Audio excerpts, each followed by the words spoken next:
마을 소풍 나온 것 같기도 하고 좀 그러네요, 저는. 보기만 해도 힐링이 되죠. 그러니까요. 얼마나 좋아요. 와, 저는 사실 나간읍성을 오늘 처음 와봤는데 너무너무 아름답고 좋네요. 정말 우리 한국의 가을이 아름다운데 특히 늦가을의 가장 아름다운 지역은 우리 전라남도가 아닐까. 이 나간읍성은 사실은 조선시대 때 우리나라 3대 성곽 중 하나. 그렇게 아름다운 이제 성곽이고 CNN이 뽑은 가장 아름다운 관광지 중에 하나입니다. 아, 그렇군요. 이렇게 초가집이랑 낙엽이랑 어우러져가지고 너무너무 아름답네요.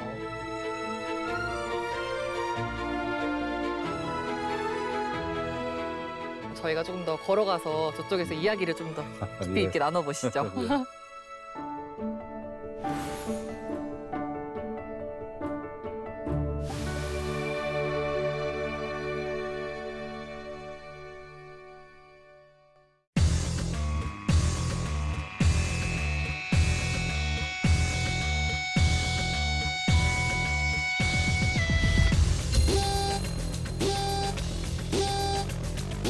전남의 미래를 열어갈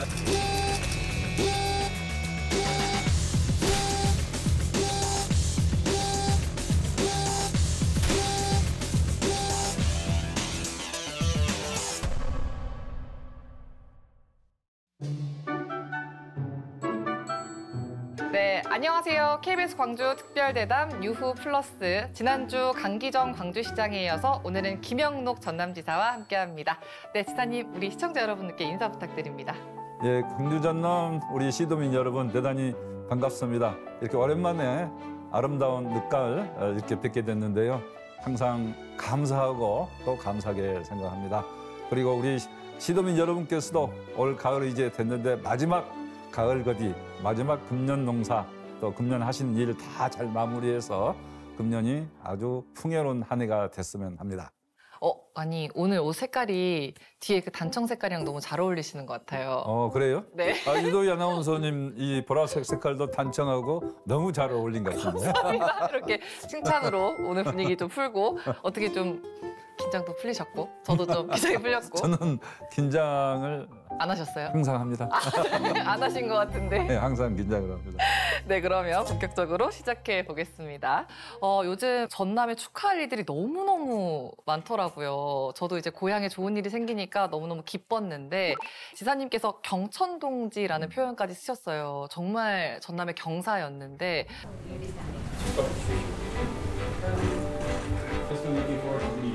Thank you very much. Canada and the whole world.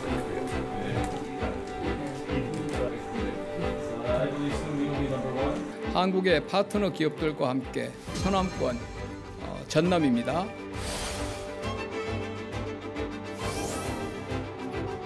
하늘도 놀라고 땅도 놀라는 한마디로 경천 동지입니다. 우리 강의원 부지사하고 저하고 같이 울었습니다. 네. 너무나 감사해 드리고 제가 조금 이따 말씀드리겠습니다. 당시 이제 발표하는 기자회견장에서 눈물을 또 보이시기도 했어요. 얼마나 감격스러우셨어요? 저 울보 김영록 아닙니다. 기자 회견상에서 발표하면서 우선 감동해서 또 저는 그동안 많이 노력을 해왔는데 쉽지 않아서 안 됐었는데 갑자기 그 뉴스가 나오는 거예요. 그래서 그때도 정말 눈물이 날 정도로 기뻤는데 AI 데이터 센터가 AI 시대의 핵심적인 인프라긴 하지만은 맞아요. 더 나아가서는 첨단 산업까지도 우리 지역에 올 수 있는 단초를 만들자. 반도체, 첨단 산업. 그 앞으로 재생에너지와 연계해서 사업을 해야 되죠. 그럼 재생에너지 제일 풍부한 지역. 그러니까 이런 것들이 굉장히 여건이 좋아요. 다만 여건이 안 좋은 건 뭐 하나 있어요. 네. 서울에서 멀다. 그래서 우리나라만 그런 걸 따지지 외국은 오히려 좀 어려운 벽지. 그런데 반도체 공장도 들어서고 데이터 센터도 들어서는 거거든요. 그래서 그런 관점에서 보면은 우리 전남이 딱이다 이거죠. 딱이다. 최고다. 딱이다. 최고다. 어... 이제 우리 드디어 우리 전남도 뭔가를 할 수 있는 새로운 전환점을 맞이한 것 같습니다 하는 그런 감개무량한 생각이 들었기 때문에 제가 눈물을 흘리게 됐다 하는 말씀을 드립니다. 네. 아, 사실 하루아침에 이루어진 건 아니었군요. 그렇죠. 우리 전라남도가 그동안에 제가 2019년부터 이제 블루 이코노미라는 그 시책을 발표하면서 재생에너지를 통해서 전라남도가 미래 성장 동력을 만들어내겠다. 한번 승부수를 걸어보겠다. 이렇게 한 거죠. 그때 데이터 센터를 하겠다는 게 들어있었는데 그 뒤로 이제 실제 유치하게 노력을 해봤지만은 쉽지는 않은 상황인데 너무 빨랐다 하는 생각도 없잖아 들었고.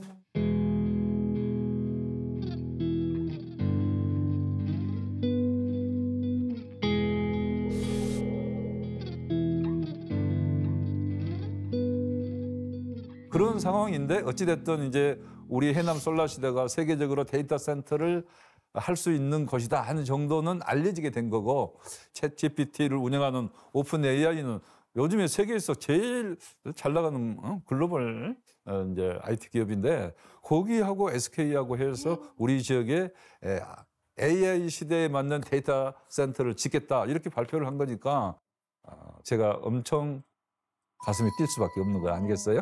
많은 도민분들의 가슴도 참 뛰었습니다. 그래서 이번 기회에 AI 데이터 센터도 유치했겠다. 또 국가 컴퓨팅 센터도 들어올 예정이니까. 그래서 이제 우선 먼저 한 가지 더 말씀드리면은 이제 국가 AI 컴퓨팅 센터를 공모를 했는데 거기에는 저희도 뭐 여러 가지 여건이 좋잖아요. 용수도 풍부하지, 또 땅값도 싸지, 재생에너지도 전국에서 가장 풍부한 지역이니까 우리가 자연스럽게 응모를 하게 됐는데 결국 우리 지역으로 삼성그룹 컨소시엄이 결국 솔라시대를 픽업을 하게 돼서 이제 광주는 이제 뺏긴 거 아니냐 해서 난리가 났는데 저희들은 뭐 뺏기고 하는 그런 관념이 없었고 이제 국가에서 공모하니까 당연히 이제 공모에 응한 거고 결국은 이 광주남 하나잖아요. 그쵸. 그리고 이제 저희들은 어떤 하드웨어적인 그런 기능을 만든다면은 광주시는 소프트웨어적인 기능을 맡을 수 있기 때문에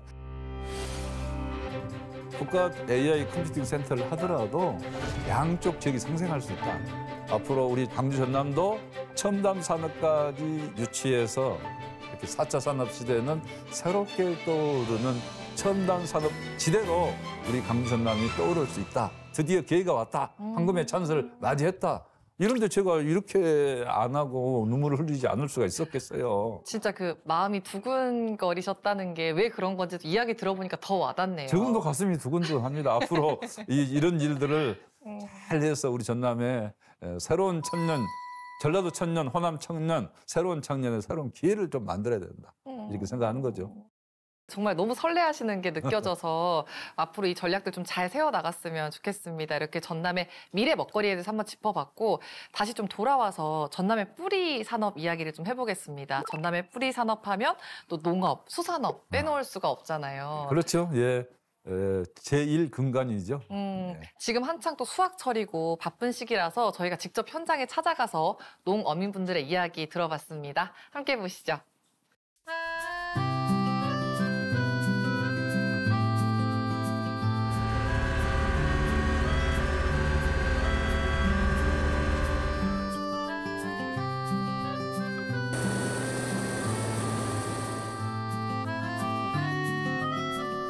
올해 작황이 좀 어때요?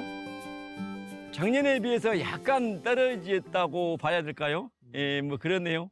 질이 아니면은 뭐 이렇게 수확량이. 수확량. 예. 올해 피해 규모는 깨시무늬병 하나만 가지고도 한 20% 정도 피해가 나지 않았는가 싶어요.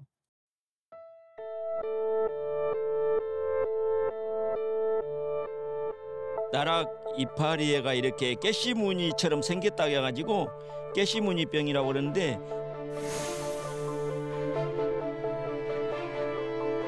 좋은 현상이라서 그러는지 올해 이렇게 갑자기 깨시무늬병이 많이 발생이 됐어요.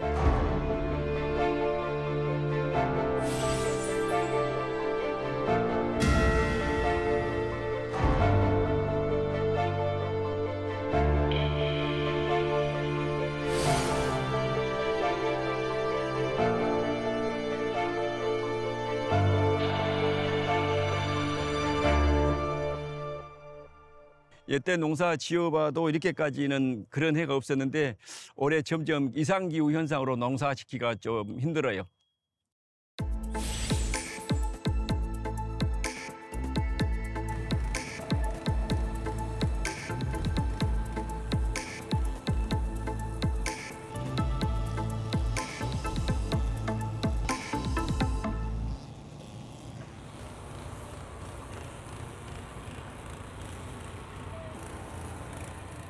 이런 적이 없었어요. 제가 지금 저희 마을에서 전복을 한 14년째 양식을 하고 있지만 보통 우리 마을이 최고 높은 수온이 약 25도 정도, 그 정도 수준이었거든요. 근데 지금 올해 같은 경우는 28도까지 오르더라고요. 한 칸당 한 60kg, 70kg는 생산이 돼야 되는데 뭐 20kg, 30kg, 많아봐야 한 40kg밖에 생산이 안 되다 보니까 그 나머지는 전량 폐사하다 보니까 그게 말 그대로 죽어나가니까 거기서 이제 돈이 그만큼 안 되니까 그 정도 피해 금액이 발생하는 거죠. 폐사도 폐사지만 이제 우리가 판로에 있어가지고 굉장히 어렵죠. 생산은 많이 늘어났는데 이게 소비가 아무래도 좀 부진하다 보니까 전복 가격도 약 거의 뭐 한 약 50% 정도 지금 떨어져 있는 상황이고 제 가두리가 다 있어요. 저렇게 바다에 띄어져 있는데 저거를 그냥 저거 가두리가 한 칸당 약 그때 당시에 약 75만 원 정도 투자가 들어간 거니까 예를 들어서 100칸이면은 얼마겠어요? 7,500만 원일 거 아니에요. 그러면은 1000칸이면은 7억 5천만 원이에요. 그 많은 돈을 투자해 놓고 저걸 놀릴 수는 없잖아요. 그래서 어쩔 수 없이 계속 키우는 거예요. 한 해에 약 몇 칸씩 예를 들어서 뭐 1000칸이면 1000칸, 10,000칸이면 10,000칸 그거에 들어가는 비용만 지원을 해줘도 이거를 줄임으로써 전복 생산 향상에 좀 도움도 되고 뭐 가격도 조금 더 안정하는 데 도움이 되고 그런다고 하면은 어민들도 지금 그렇게 하고자 하는 의향들을 비추고 있거든요. 그래서 그냥 그런 부분이 좀 지속적으로 될 수 있게끔 좀 지원을 해줬으면 좋겠습니다. 네, 잘 봤습니다. 그 보성에 이제 벼 재배하신 농민분들의 이야기 들어봤는데 웃으면서 이야기는 하시지만 사실 자식처럼 키웠을 텐데 이게 농사가 좀 망하게 돼서 굉장히 속상하셨을 것 같아요. 또 지사님께서 직접 벼 깨씨무늬병 피해 현장도 가보셨잖아요. 네, 어떻던가요? 그 깨씨무늬병이 맨 처음에는 그렇게 크게 번지지 않을 걸로 생각했었는데요. 이게 이제 생각보다 훨씬 크게 번지면서 우리 전라남도에 뭐 16,000헥타 뭐 이렇게 되면서 크게 이제 우리 농민들 시름에 잠겨 있었는데요. 그렇지만은 이제 그것을 어떻게든 우리가 또 극복하는 노력을 해줘야 되잖아요. 그래서 전라남도는 이제 재해로 인정을 받도록 적극적으로 이제 농림수산부 장관님이랄지 또 김민석 총리가 직접 현장에 내려와서 봤어요. 그렇게 해서 이제 강력히 건의를 해서 이제 재해로 인정은 받게 된 거예요. 재해로 인정받았는데 한 가지 이제 최근에 또 들으니까 농민들은 또 시름이 더 크더라고요. 재해로 인정은 받았는데 너무 재해로 인정받을 수 있는 기준이 엄격하다 이거예요. 그렇다고 하더라고요. 그래가지고 뭐 말만 재해로 인정해준다지 이렇게 돼가지고는 혜택을 볼 수 없다. 분명히 이제 깨씨무늬병 재해로 인정됐으면 박수까지 쳤는데 인정받았으면 이제 실질적인 혜택이 우리 농민들에게 도민들에게 갈 수 있도록 해줘야 된 거 아니냐 이거죠. 그래서 제가 농림부 장관님께 강력히 또 건의해서 그런 부분 시정하도록 해야 되겠다. 하는 생각이 듭니다. 사실 벼 깨씨무늬병도 마찬가지겠지만 요즘 뭐 폭염, 폭우, 폭설 같은 이상기후 현상이 너무너무 일상이 돼버렸잖아요. 이에 대해서 좀 전라남도도 대책을 세우고 계시잖아요. 어떤 준비하고 계신가요? 그래서 이제 저희들이 이제 기후 변화에 대응하는 농업, 수산업을 사실은 준비를 하고 있습니다. 그래서 어떤 건가요? 우리 이제 농업은 기후 변화 대응 국가 농업 대응 센터를 해남에 두고 있어요. 그래서 지금 아직 설립 단계인데 새로운 품종도 개발을 하고 또 기존 품종 어떻게 하면은 이 고수온에 뭐 이렇게 견디게 한다든지 고온에 견디게 한다든지 이제 이런 부분을 연구를 하고 있습니다. 그런데 이제 전복 같은 경우는 사실 이제 그 고수온 때문에 피해 본 것도 있지만은 사실 전복이 이제 생산량이 생산 시설이 3배나 이렇게 증가가 했어요 최근에. 그러니까 앞서 영상에 그렇게 나왔더라고요. 그러다 보니까 이제 과잉 생산이 된 것 아니에요. 그래서 가격이 뭐 전에 절반도 안 되게 떨어진 거예요. 그래서 저도 정말 마음이 아픕니다. 뭐 10억 원을 내려 보내면서 특판 행사를 하도록도 했고 있지만은 그래서 근본적인 대책은 결국 생산량을 좀 줄이는 것. 감축 사업을 내년부터는 이제 감축 사업도 하고 또 전복에 대해서는 이제 그 이자도 낮춰주고 3년짜리를 5년으로 이렇게 더 길게 연장도 해주고 보증도 좀 더 확대해주고 그러니까 이런 금융적인 면에서도 지원을 하고 있고 그래서 전체적으로 지금 320억 정도를 전복 산업에 올해부터 한 3년간 투입을 해서 전복 산업을 살리겠다 이렇게 전라남도가 우리 어려운 농민들, 어민들 특히 전복 산업 어민들 꼭 살리도록 적극적인 노력을 하겠습니다.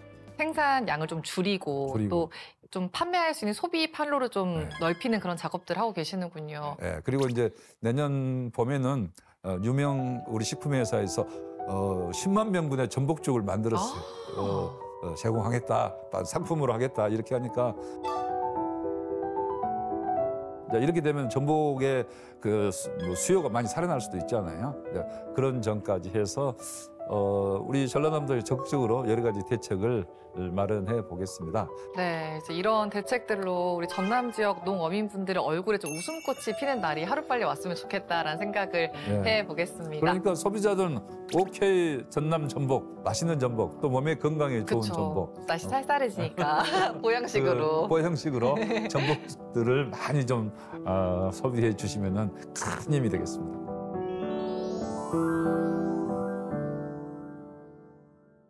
네, 이야기 주제를 또 바꿔서 이건 아마 전국 지자체 중에서 전라남도가 제일 잘하는 정책이 아닐까 싶어요. 부러워하는 출산율 1위 타이틀일 것 같은데 2년 연속 지금 전라남도가 이 타이틀을 가지고 있습니다. 먼저 소감을 좀 들어볼까요? 전라남도 학계 출산율은 이제 올해도 1.04. 그래서 평균 출산율보다 한 0.3 정도 높은데 예를 들면은 1년에 지금 신생아가 태어난 숫자가 23~24만 정도 돼요. 네. 그러면은 우리 전라남도 학계 출산율 1.04로 대입을 하면은 30만 이상이 태어나는 거예요. 그렇게 하니까 체감이 확 되네요. 1.0 이상이 되면은 신생아가 23만에서 30만이 되는 거예요. 와. 그러면 일단은 불은 끌 수 있는 거 아니에요. 그래서 국가적 평균을 1.0 이상으로 빨리 올려야 된다. 그 가장 선두에서 전라남도가 노력하고 있는데 반도체 공장도 밀어주고 데이터 센터도 밀어주고 여러 가지 산업도 밀어주면서 전라남도 청년들이 오는 전라남도 만들어줘야 되지 않겠어요? 그러니까 지사님은 좀 그 부분이 안타까우시군요. 그러니까 출산율은 높은데 청년들이 이제 나가서 뭔가 인구 소멸 지역이라는 좀 오명을 받고 있는 게 좀 안타깝다라는 말씀이신 것 같아요. 사실은 소멸 지역 갔는데 우리는 엄청 노력하고 있어요. 학계 출산율 면에서는 그래서 이제 기본 출생 소득 해서 전라남도는 이제 태어난 어린이 신생아에 대해서 영세는 국가가 책임져요. 그래서 그러면 우리는 1세부터 18세까지 매월 20만 원씩을 전라남도와 10만 원, 시군에서 10만 원 해서 20만 원을 매월 지급을 하는 출생 기본 소득을 이렇게 올해부터 지금 주고 있는데 지금 받은 숫자가 5,800명 정도 됩니다. 해당되는 분의 98.5%가 혜택을 다 신청해서 받고 있습니다.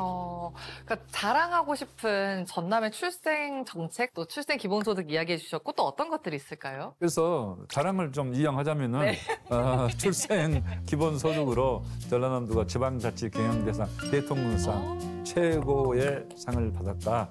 공공산후조리원. 맞아요. 현재 이제 5군데 정도 하고 있는데 더 늘려서 내년이면 2군데, 내후년에 또 한 군데에서 그런 점은 굉장히 좋은 제도예요. 그리고 두 번째 태어난 산모, 두 번째 출산 산모는 공공산후조리원에 들으면 70%를 면제. 그러니까 아이나 키우기 좋은 전남을 만들기 위해서 정말 다양한 정책 펼치고 계신 있고, 거죠. 이제 뭐 24시간 돌봄 서비스도 있고 최근에 이제 하고 있는 게 금년 7월부터 하고 있는 게 조부모가 손주 손자 돌보기 그 사업을 하는데 이제 손주 손자들 얼마나 귀여워요. 그렇지만 막상 또 봐주기는 어렵지만은 일주일에 40시간 이상 이렇게 손주를 돌본다 할 때는 조부모 손주 손자 돌봄 사업에서 매월 30만 원씩을 도에서 주는 건가요? 도하고 시군하고 해서 저희 전라남도가 그 제도를 금년 7월부터 시행을 하기 때문에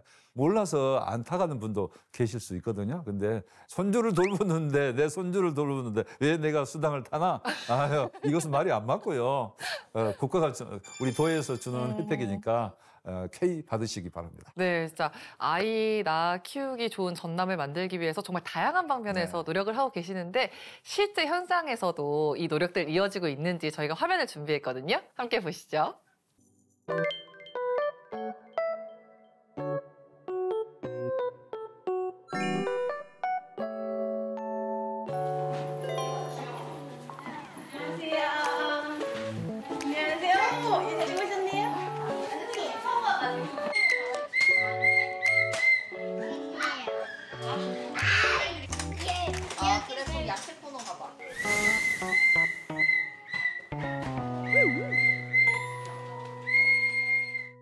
이렇게 안아주면 되게 좋아해요, 애들이. 엄마 심장 소리 듣잖아. 이제 이때는 등을 했잖아. 네. 그러면 그냥 조물조물 이렇게. 발도 조물조물 이렇게 해주면 되지. 그리고 아치 이렇게 차분해지거든요. 네. 사회성이 엄청 좋을 것 같아. 얘는 지금 어이가 없는 거야. 여기까지 하는데 얘가 너무 하니까. 우리 예쁜 친구는 이름이 뭐예요? 이서안이에요. 이제 5개월, 170일 됐어요. 제 주변에는 아기 키우는 사람이 없으니까 이제 아예 모르는 것도 조금씩 보고 아기들도 크는 성장하는 것도 이때는 어디를 성장하고 막 그러는 걸 보게 되니까. 그럼 아빠가 된 지 6개월 되신 거예요? 네. 만약에 여기 안 오시면 집에서 하루 종일 두 분이 같이 육아 전담하고 계신가요? 네, 저희 같이 하고 있어요. 좋아요. 애기들 만나가지고 어떻게 행동하는지도 보고 마사지도 집에서도 배워가지고 해주고 되게 좋은 것 같아요. 넷째예요. 넷째예요? 아들만 넷이에요. 전쟁터. 저도 타지 사람이어서 지금 영광에 온 지는 15년 됐거든요. 근데 처음에는 첫째 때는 되게 힘들었는데 이제 엄마들하고 소통하고 그리고 엄마들하고 마음 맞는 사람들끼리 이유식 만들기 나눔도 하고 이런 거 하면서 이제 거의 영광 사람이 됐죠. 저희는 이거 이제 상시 프로그램뿐만 아니라 품앗이라고 해가지고 3가족 이상씩 모여서 함께 공동 육아를 나누고 같이 체험 활동도 하고 여러 가지 활동을 같이 하는데요. 지금 한 가족 수로 하면 거의 98명, 100명 가까이가 품앗이 활동에 지금 참여하고 있습니다. 네, 진짜 아이들의 웃는 모습만 봐도 기분이 좋아지는 것 같습니다. 어떻게 보셨어요? 저는 아이들 보면은 너무 제가 아이들 좋아하거든요. 방금도 보니까 너무 사랑스러운데요. 같이 이렇게 서로 육아 이런 상식도 나누고 고민도 나누고 또 서로 돌봄도 할 수 있잖아요. 그러면서 교류도 되고 얼마나 좋은 그 나눔터인지 저희들도 저런 좋은 나눔터는 많이 앞으로 확대해야 되겠다는 생각이 듭니다. 네, 사실 전남에 이런 좋은 정책들이 있어서 나도 마음 놓고 아이를 낳아야겠다라고 생각을 하면서도 제가 이제 가끔 현장에 나가서 아이 있는 부모님들 만나보면 가장 걱정하는 게 병원이더라고요. 근데 아프면 이제 갈 곳이 없다. 이 의료 문제가 좀 심각한데 그래서 우리 도민들의 오랜 수건 사업이 전남도 국립의대 문제잖아요. 혹시 어디까지 진척이 좀 됐을까요? 그래요. 국립의대 문제는 이제 우리 이제 목포대 국립순천대, 국립목포대 양 대학이 지금 통합을 하게 했잖아요. 통합을 해서라도 우리는 양 대학의 발전을 기한과 동시에 또 통합 국립의대를 반드시 유치하겠다. 이 의지를 보여준 거죠.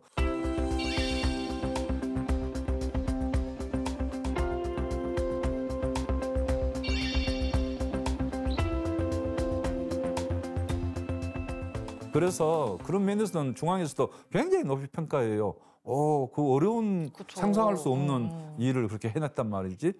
전라남도 대단하다. 이런 평가를 해주고 있는데 그렇기 때문에 저희들이 할 수 있는 노력은 사실은 다 했다 볼 수도 있고 이제는 국가가 대답할 차례다 이렇게 생각하는데 이재명 정부에서는 이제 국정과제로 채택을 해줬어요. 그리고 이제 의료 인력 수급 추계위원회를 이제 두고 있습니다. 거기에서 이제 의료 인력이 얼마나 부족한지 지역별로 산정을 해서 이제 신설을 하든지 중원을 하든지 하게 될 거 아니에요. 근데 전라남도는 국가대학이 아예 없는 지역이니까 신설해야 되는 것으로 자동으로 답이 나오는 지역 아니겠어요?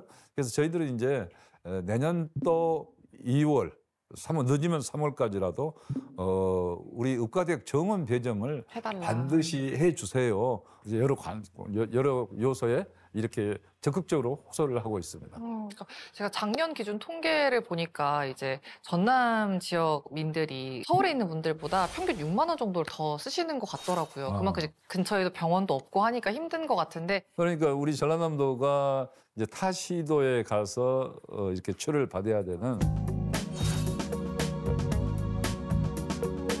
1년이면은 1조 5천억 원을 외부 유출이 되는 거예요. 어마어마한 숫자잖아요.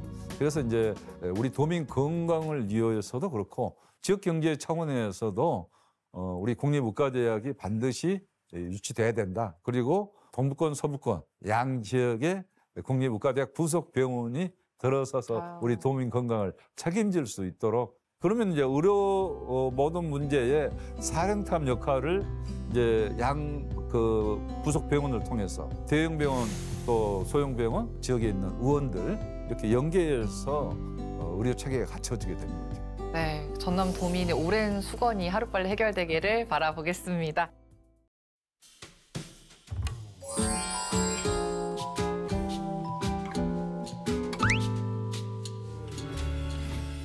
안녕하십니까. 여수산단 공장장협의회 회장 맡고 있는 진미섭이라고 합니다. 제가 처음에 입사했을 때가 1997년이었습니다. 아마 우리나라 모든 국민들이 그다음 모든 기업들이 어려웠던 시기로 알고 있는데 저는 그때 놀랬던 게 여수 산단만 그때 호황이었습니다.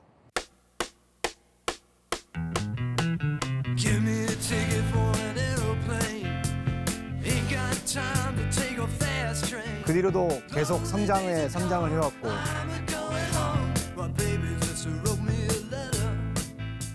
석유화학업계의 부진의 골이 깊어지고 있습니다. 석유화학이 침체 늪에 빠졌습니다.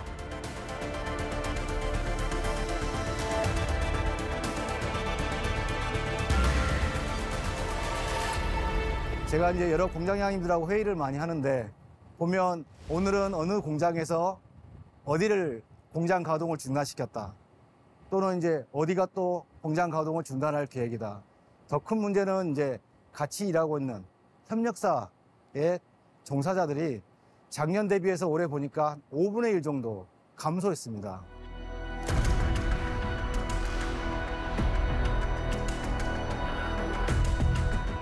과거 호황에 취해 오히려 설비를 증설했고 고부가 전환까지 실기하며 각 기업들 같은 경우는 자구책들로 해서 비용을 줄이고 공정을 효율적으로 가동하기 위해서 비용이 큰 공장들은 가동을 중단도 시키고 스스로의 경쟁력을 키우는 과정들은 하고는 있지만 각 기업의 노력만으로는 한계가 있습니다. 어떻게 보면 국가나 지자체에서 법적으로 제한되고 있는 여러 가지 제약들에 대해서 해결을 좀 해줌으로써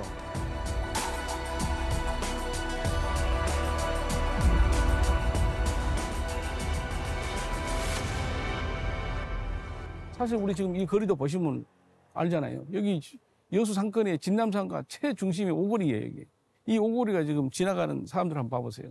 이 정도로 지금 지역 경제가 얼어붙어 특히 우리 근로자들이 수만 명의 어떤 근로자 아침에 출퇴근이 뭐 복잡할 정도로 그렇게 근로자들이 많았거든요. 지금 우리 공단의 출퇴근길도 헐렁렁합니다.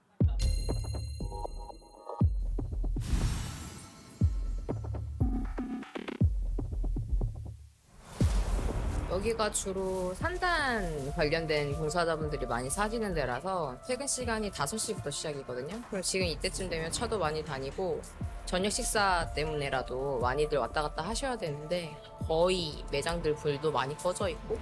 근데 이런 부분들을 좀 예측할 수 있도록 충분한 어떤 그런 기회도 있고 했을 텐데 전반적으로 우리 국가가 이 석유화학 산업의 어떤 이런 부분들을 잘 체크를 했어야 된다. 지금 현재 중국이 과잉 생산하고 과잉 공급될 때 투자나 이런 부분을 조금 줄여가면서 글로벌 시장의 어떤 캐파에 맞게끔 이렇게 성장해 왔어야 되는데 우리가 지금 경쟁력이 이길 수가 없어요. 결국은 그래서 이제 이런 부분들을 알고 이렇게 잘 구조조정을 하고 이렇게 대비됐어야 되는데 이런 게 갑작스럽게 이제 막 들이닥치니까 지역 경제가 지금 충격이 심한 거죠. 네, 잘 봤습니다. 아무래도 전남 동부권의 주력 산업이 좀 위기를 겪다 보니까 지역 경제도 좀 어려운 상황이라 지사님의 고민이 엄청 크신 것 같아요, 그렇죠? 이제 산업 위기 지역, 고용 위기 지역 이렇게 지정이 돼 있지만은 얼마나 힘들겠어요. 그러니까요.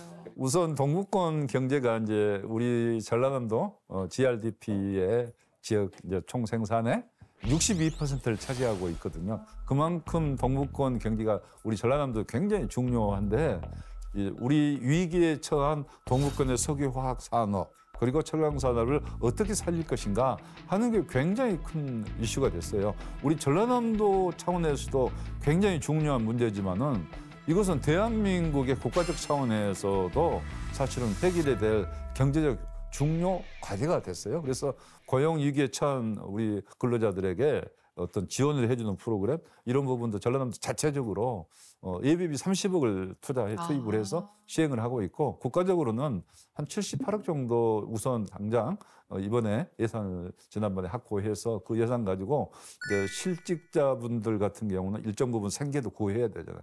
그다음에 새롭게 직업을 또 구할 수 있는 직업 트레이닝이 필요하면은 그런 부분도 지원을 해드려야 되고 네. 이제 그렇게 하고 있는데 내년부터는 이제 결국은 근본적인 대책 이제 기간산업지원특별법 이제 이게 특별법을 만들어서 구조 조정을 한다든지 여수 석유화학 산업 같은 경우는 이제 친환경 고부가 가치 석유화학 산업으로 전환한다 이런 목표를 가지고 있기 때문에 그런 면에서 일부 구조조정도 통해서 몸집을 줄이면서 또 고부가가치 산업으로 재편하는 그런 노력을 해야 된다 이렇게 생각하고 더 나아가서는 이제 탄소 중립으로 가야 되잖아요. 맞아요. 그렇게 여수 산단도 굉장히 탄소 배출이 많고 광양제철도 마찬가지인데 특히 광양제철 같은 경우는 이제 석탄을 가지고 이 반응을 해서 그 용광로를 가동을 해내는데 수소하는 반응을 통해서 철광석을 떼내는 그런 것을 해야 되니까 결국 비용이 엄청 투자비가 많이 들어가요.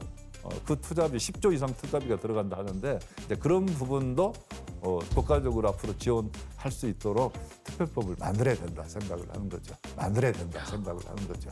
와, 아니 저는 사실 이걸 석유화학이랑 철강이랑 좀 나눠서 이제 설명 부탁드리려고 했는데 머릿속에 이렇게 가득 큽니다. 고민이 크고 그렇지만은 이제 우리 동부권도 모든 산업들이 결국은 모든 산업은 사이클이 있잖아요. 맞아요. 근데 이번에 이제 위기는 위기입니다. 그렇지만 항상 위기 끝에 새롭게 재편이 되고 신기술을 만들어내고 새로운 발판을 또 만들어야 되거든요. 이제 그런 측면에서 보면은 이번 위기를 잘 극복을 해서 동부권에 새로운 성장 산업, 성장 동력을 만들어낸다 하는 게 또 굉장히 중요합니다. 저희 도나 양시가 함께 노력하겠다는 말씀도 드리고요. 그다음에 우리가 한 가지 더 말씀드리면은 이제 우리 전라남도가 분산 에너지 특구라고 했잖아요.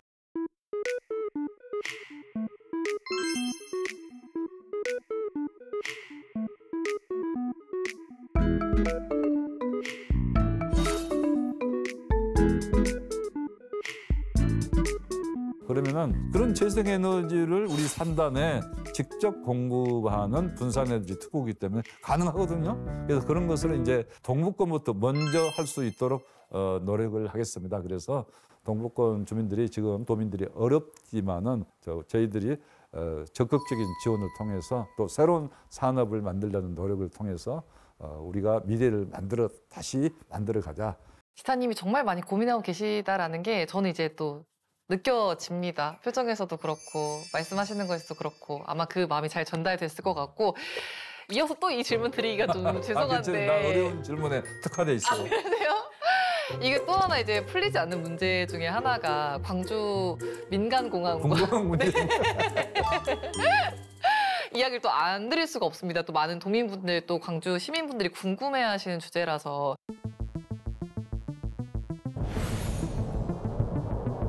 전쟁을 하기 위해서 만들어진 공항입니다.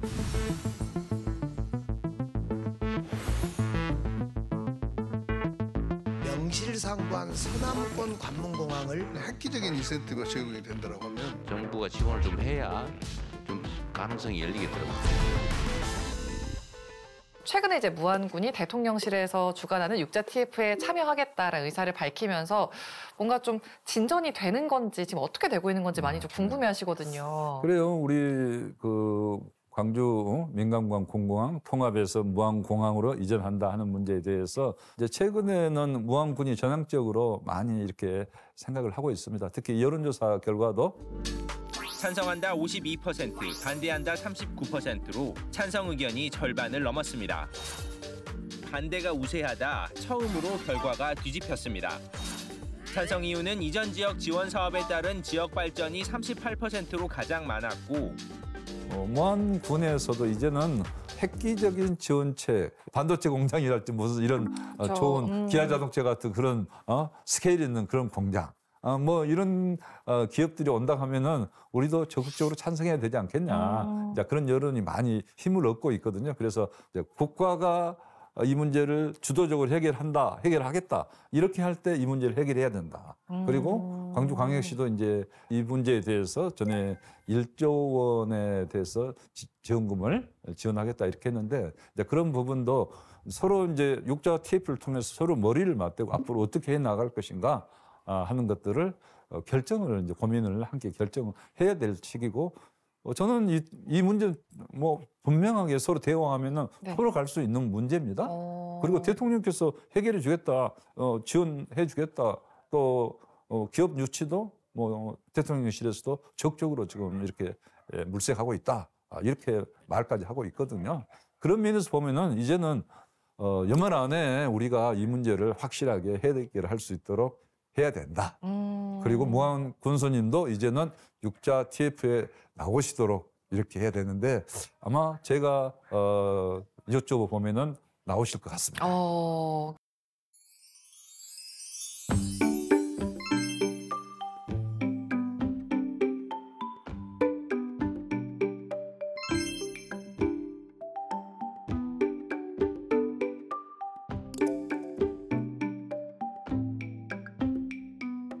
무안공항을 통해서 많은 관광객이 와서 저는 광주에 멋진 여행객을 만들 수 있는 호텔도 있어가지고 잠은 광주의 광역시에서 호텔에서 자고 전라남도 곳곳으로 이렇게 다닐 수 있게 그런 세상이 되도록 우리 광주도 전남도 노력을 해야 되는 거 아니겠어요? 제 말 맞죠? 맞습니다. 네. 그래서 그런 그림을 그리려면은 이번 기회에 다 같이 해결하자 하는 말씀을 드립니다. 네, 이제 곤란한 질문은 끝났습니다. 이제 다른 질문을 또 이어볼 텐데 전남이 세계로 또 뻗어 나갈 수 있는 새로운 기회가 왔습니다. 북극항로 이야기를 좀 하고 싶은데요.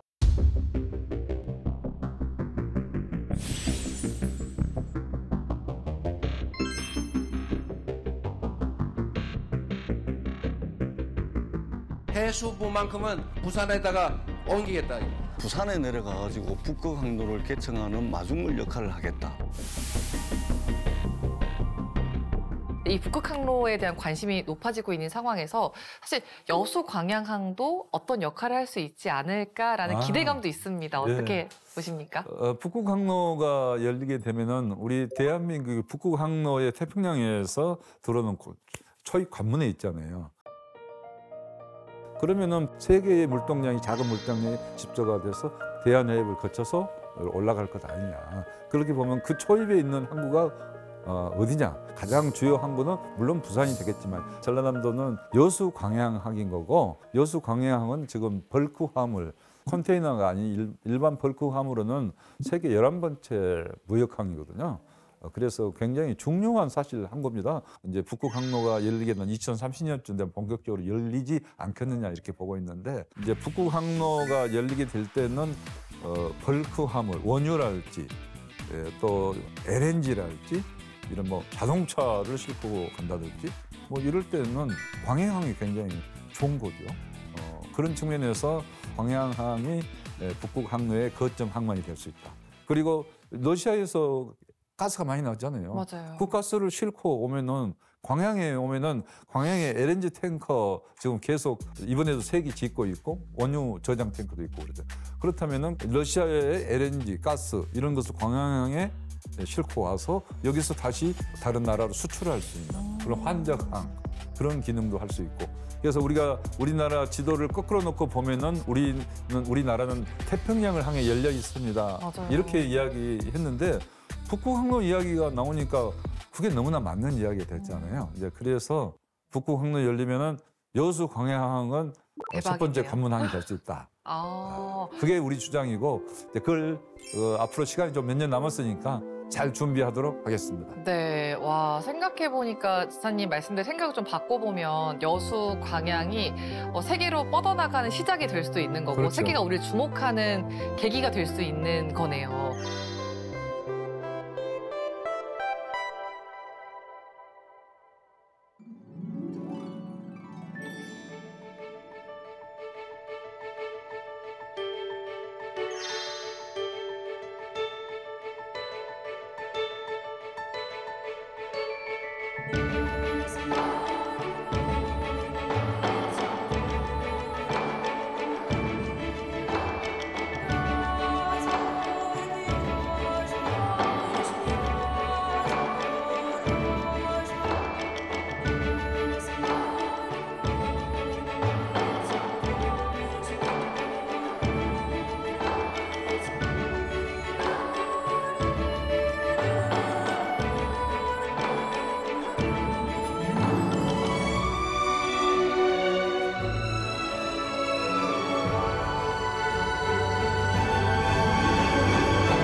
세계 최초라고 하더라고요. 섬을 주제로 한 박람회는 어떻게 잘 준비되고 있습니까? 예, 2012년 여수 엑스포 큰 성공을 거뒀잖아요. 그리고 여수가 여수 엑스포 이후에 굉장히 각광받는 관광도시, 산업도시로서 이렇게 크게 성장을 했는데 이제 그때의 그 감동, 그때의 그 감동 토대 위에서 또 성공의 토대 위에서 우리가 세계섬 박람회를 한번 개최해서 섬의 가치를 세계적으로 알리고 예를 들면 대한민국은 섬뿐만 아니라 아름다운 또 해안선도 있고 또 갯벌도 얼마나 세계 유네스코 자연유산 갯벌까지 있기 때문에 이제 이런 자원들을 다 이렇게 하나로 해서 세계 섬 박람회를 개최해보자 이렇게 된 건데 이제 2026년 내년 9월부터 11월 초까지 해서 2개월간 이렇게 개최되는데요. 많은 분들이 굉장히 기대를 하고 있습니다. 네, 저도 기대하고 있어요. 네, 저희들도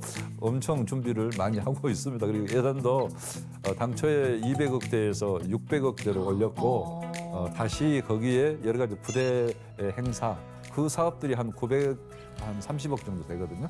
여수 경기가 좀 어려운데 이런 때 좀 그쪽에 네. 좀 도움이 될 수 있도록 하고 있고 그다음에 이제 내년에 2026년이 세계 유엔 기후변화 협약 당사국 총회 기후주간 행사를 할 수 있는 국내 개최지로 여수가 선정이 된 거예요. 제주, 경기도를 물리치고 전라남도, 여수가 기후주간 일주일 정도 행사를 하는데 그 행사도 외국인 주요 인사들이 한 3,000명 정도 오는 큰 행사입니다. 그래서 여수가 여수 엑스포 이후에 새로운 세계적인 각광을 받는 새로운 전기를 마련해보자 이렇게 하고 있습니다. 그러니까 북극항로도 그렇고 이제 관광도 그렇고 전남 동부권의 미래 먹거리를 위해서도 굉장히 많이 고민하고 계시네요. 봄, 여름, 가을, 겨울 정말 쉴 틈 없으실 것 같아요. 도정을 살피시려면. 너무 과찬을 하시는데. 소통을 잘하신다는 이야기가 많더라고요. 이제, 제가 그 현장에 가서 이야기를 많이 들으면은 뭐 문제점이 있다든지 새로운 아이디어가 사실 많이 떠오릅니다. 그래서 저는 이제 그 이야기를 편하게 할 수 있는 그런 분위기를 만들어야 되겠다 하는 생각도 많이 해요. 그래서 가능한 도지사다 하는 생각을 버리고 좀 편하게 친근한 이웃집 아저씨처럼 만날 수 있도록 제가 역할을 해줘야 뭔 이야기가 나올 거 아니에요? 딱 폼되고 만나서 반갑습니다. 딱 이렇게 하면은 누가 이야기가 나오겠어요? 그렇죠. 저도 그래서 오늘 뭔가 고향에 있는 그런 옆집 그런 아저씨랑 이야기하는 그런 편한 느낌으로 이야기를 나눴던 것 같습니다. 제가 그 가장 원하는 부분이 그런 부분. 옆집 아저씨처럼 친근하고 나에게 힘이 되는 도지사. 그건 가장 얼마나 좋아요? 극찬이죠. 나에게 힘이 되는 도지사. 우리 도민들에게 힘이 될 수 있는 도지사가 된다 하면은 얼마나 좋겠느냐. 이제 그런 생각을 많이 해봅니다. 네, 이제 진짜 마지막으로 전남 발전을 위해서 꼭 이루고 싶은 목표가 있다면 어떤 게 있으실까요? 우리 전라남도가 사실은 농업국가 시대에는 굉장히 잘 사는 지역이고 문화도 굉장히 발전했고 인정도 많고 인심도 좋고 그런데 이제 산업화 시대에서 이제 굴뚝산업 시대에 우리가 좀 제조업 시대는 좀 뒤진 거죠. 그런데 그 과정에서 우리가 소외 또 어떤 차별 또 변방 뭐 그런 의식을 많이 느낄 수밖에 없는 그래서 우리 도민들께서 어떻게 보면 한이 맺히기도 하고 소외받은 낙후된 땅이다 이런 생각도 했는데 이제 우리가 이제 새로운 성장 동력을 만들어내고 더 많은 혜택이 주어지고 우리 청년들에게 더 많은 기회가 주어지는 전라남도가 되게 하는데 열심히 뛰고 또 노력하겠다 하는 생각을 하고 있습니다. 또 그런 과정을 통해서 우리 전라남도가 더 큰 역할, 정치적으로 더 큰 역할 우리 민주화 과정에서 전라남도가 얼마나 희생을 많이 했어요. 그렇죠. 그 희생에 대한 보답을 받아야 되겠다. 이재명 대통령은 그렇게 해줘야 된다 생각하잖아요. 그렇죠. 특별한 보상을 해야 된다. 특별한 보상을 해줘야 된다. 마찬가지로 저도 우리 도민들은 특별한 보상을 받을 만한 그런 권리가 있다, 자격이 있다 이렇게 생각하는 사람이기 때문에 네. 우리 도민들께서도 어렵지만은 항상 용기 잃지 마시고 힘을 내시고 우리 전라남도와 갖는 우리 전남 도민들의 그 끈끈한 공동체의식, 연대의식 그걸로 우리가 전라남도를 따뜻하고 아름다운 지역 공동체로 만들어갔으면 합니다. 네, KBS 광주 특별대담 유후 플러스 오늘은 김영록 전남지사와 함께 지난 3년 반 동안 전남이 만들어낸 변화 그리고 앞으로의 미래 노숙까지 짚어봤습니다. 물 들어올 때 노 저어라라는 말이 있는데 지금이 전남이 미래로 나아가기 위해서 힘차게 노를 저어야 할 아주 중요한 전환점인 것 같습니다. 유후 플러스 오늘 준비한 시간은 여기까지입니다. 함께해 주신 여러분 고맙습니다. 그리고 함께해 주신 지사님도 고맙습니다. 네, 감사합니다. 고맙습니다. 어떻게 하고 싶은 이야기 다 좀 하셨을까요? 다 한 것 같은데. 혹시 뭐 좀 부족한 이야기? 어려운 이야기 끝나지도 않았더라고요. 죄송해요. 괜찮았는가? 그러면 편집할 때 좀. 네, 좋습니다. 된 거예요? 네, 고맙습니다. 아이고.